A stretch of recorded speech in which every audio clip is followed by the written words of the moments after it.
wake up at 6:14 in the morning. No alarm. You didn't need one. You walk to the kitchen. You make coffee. You sit by the window. Your phone buzzes. Once. $41 paid to you while you were asleep. Not from your job. Not from a side hustle. From owning. You think about the version of you from years ago. The one who set 3 alarms. The one who hated Mondays so much it felt physical. The one who would not have believed this morning was possible. You didn't get rich. You hit a number. A specific number. One that quietly pays for the life you used to fund with your hours. This is the story of how you got there. 18 years, one decision at a time. Age 26. $10,000. 2 years of saying no to things. The new phone you didn't need. The car you kept instead of upgrading. The Friday nights you cooked at home. $10,000, sitting in an account, doing nothing. Most people would turn that into a vacation or a watch or a couch nobody asked for. You open your brokerage app instead. You buy a Dividend ETF, SCHD. Boring. The kind of ticker your friends have never heard of because your friends don't talk about tickers. They talk about leases. At roughly 3.5%, that $10,000 pays you about $350 a year. $350. Enough to cover your phone bill and your 2 streaming subscriptions. For a full year. It's small. You'll be tempted to laugh at it. You don't. This is the first dollar in your life that wasn't traded for time. Every other dollar you've ever earned came from hours. Hours at a desk, hours commuting, hours nodding in a meeting you didn't need to be in. This $350 came from nothing. You slept. It paid you anyway. Your coworker sees the ticker on your screen at lunch. He laughs. $350 a year. Bro, that's a dinner. You shrug. You close the laptop. He spends $350 that same week. On a watch he'll sell at a loss next year. The next month, your dividend hits. You don't move it to checking. You don't buy anything. You click the button that says reinvest. Your share count ticks up by a number so small it's almost funny. You smile at your phone. Nobody sees it. Nobody needs to. Age 29, $58,000. 3 years in. Most of it from your paycheck. But a real chunk now from dividends you never touched, quietly buying more of themselves every quarter. It pays you about $2,000 a year now. $2,000. Your electricity for the year, your internet, a long weekend somewhere warm, with money left over. You do the math on a Sunday morning and realize something. Every time you flip a light switch, every time you charge your phone, something else is paying for it, not you. Your shares are. You tell no one. That weekend, your sister gets engaged. The whole family meets at a steakhouse. Your cousin orders a bottle of wine that costs more than your dividend made that entire month. He raises his glass. He just leased a new BMW. Everyone claps. You order water. You eat your steak. You smile because it's a happy night and you mean it. On the drive home, your girlfriend asks if something's wrong. You've been quiet. You tell her you were just thinking. You don't mention the $900 a month lease your cousin just signed, or the $11,000 a year that's now gone from his life for the next 5 years, or that your $58,000 will quietly drop another $2,000 into your lap next year, and the year after, and the year after that. You just hold her hand at the red light. For the first time in your life, you feel something most people never let themselves feel. You feel ahead. Age 32. $108,000. 6 figures. The number your father used to talk about like it would change everything. It doesn't change everything. It pays you about $3,800 a year. $3,800. A full year of groceries for one person. Bread, eggs, coffee, all of it. Quietly paid by money you didn't work for. You walk through the grocery store on a Saturday with that thought sitting in your head. Every item in your cart, someone else is paying for. A woman next to you is smelling a melon. She has no idea. Neither would you a few years ago. That night, your friend Marcus texts. He's excited. He found something. A stock yielding 12%, paid monthly. Bro, 12% on 100 grand is 12 grand a year. You triple your dividend overnight. You open the chart. The yield is real. The chart is not telling a good story. The price has fallen 40% in 2 years. The dividend only looks huge because the stock collapsed underneath it. That's a yield trap. The payout is being funded by a company that's bleeding, and it's usually a matter of time before the dividend gets cut and the price keeps falling. You text Marcus back, "Be careful with that one." He sends a laughing emoji. He puts $10,000 in that night. 6 months later, the dividend gets cut in half. The stock drops another 30%. Marcus stops mentioning it. You keep your boring ETF. You keep getting your $3,800. The rule at 6 figures is simple. If the yield looks too good to be true, it usually is. The patient 3.5% outlasts the flashy 12% almost every time. Stop here for a second, because there's something underneath this story that's easy to miss if you're only listening for the numbers. Every win in this story so far has looked, from the outside, like nothing happened. A reinvest button, a bottle of water at dinner, a text back to a friend that says, "Be careful." Nobody claps for any of that. There's no moment where the room turns and notices. And that's exactly why most people never get here. Not because the math is hard, the math is genuinely boring.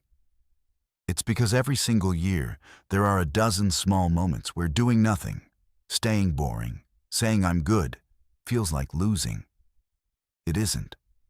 It just doesn't feel like winning yet. Keep that in mind. We've got a ways to go. Age 35. $215,000. $250,000.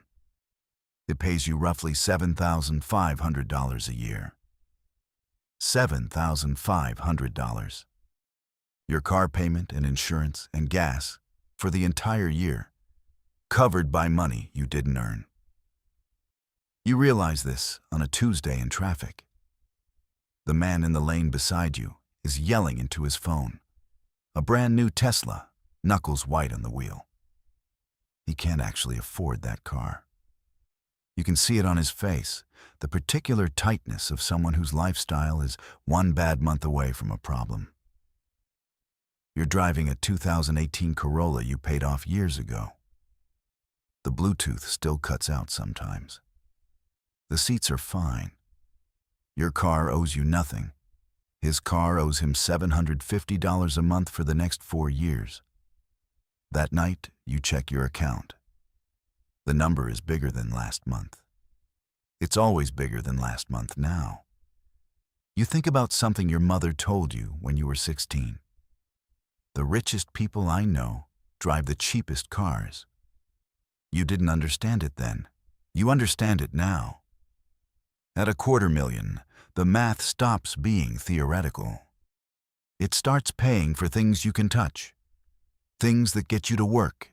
Things that keep the lights on. Most people at 35 have a car payment. You have a car that quietly pays you. You should know, this isn't a straight line. At 33, you made a mistake.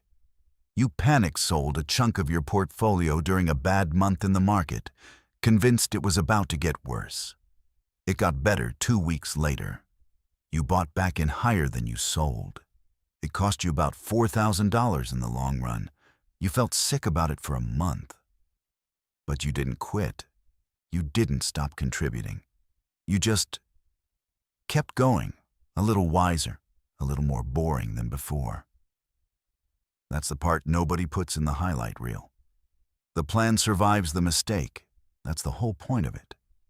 Age 38, $480,000, almost $500,000. It pays you about $17,000 a year. $17,000. Rent in most of the country, or a paid-off mortgage's worth of breathing room, plus groceries, gas, power, the basic shape of a life. This is close to the famous 4% rule, the number financial planners have used for decades as the floor. At this level, you could walk away tomorrow and not starve. You wouldn't be rich, but you wouldn't be afraid either. You feel this on a Friday at 4:47 in the afternoon when your boss walks in, sweating, asking if you can stay late. You used to say yes immediately. This time, you pause just 3 seconds. You feel something new. You feel optional. You say yes anyway. But the yes is different now. It's a choice, not a reflex. You walk to your car at 9 p.m. The lot is empty. You sit for a minute before turning the key. You think about the version of you at 26, the one who got laughed at over $350. That coworker still works here. Leased SUV, second mortgage. A wife who, according to the office grapevine, keeps asking where the money goes. You drive home. You eat leftovers. You're in bed by 11. You don't check your account that night. You don't need to. The math is doing what the math does, with or without you watching. $500,000 doesn't make you free, but it gives you something most people never get to have. It gives you the word no. And no might be the most expensive word in the English language, because almost nobody can actually afford to say it. Age 41, $1,020,000, $1 million. You don't feel different. Your apartment looks the same. Your car looks the same. Your face in the mirror looks the same. But the number is real now. And it pays you about $36,000 a year. $36,000. A full salary, replaced forever, without you doing anything. You sit at your kitchen table on a Tuesday night and do something you haven't done in 15 years of working. You open a tax calculator. You type in $36,000, qualified dividends, single filer. You hit enter. The number on the screen is 0. You look it up to be sure. It's real. Under a certain threshold, qualified dividend income is taxed at 0%. Your friends with jobs lose nearly a third of their paycheck before it even reaches their account.